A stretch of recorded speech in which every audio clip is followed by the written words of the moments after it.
Magandang araw, muling niyanig ng magnitude 4.8 na lindol ngayong umaga ang probinsya ng Masbate.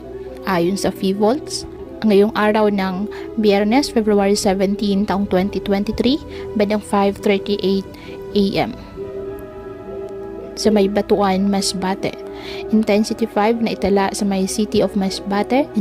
Intensity 2 naman sa City of Legazpi, Albay, Bulusan, Sorsogon. Intensity 1, Pili and Iriga City, Camarines Sur, Tabaco City, Albay. Ito ay aftershocks ng magnitude 6.0 na tumama noong nakaraang araw sa Batuan, Masbate.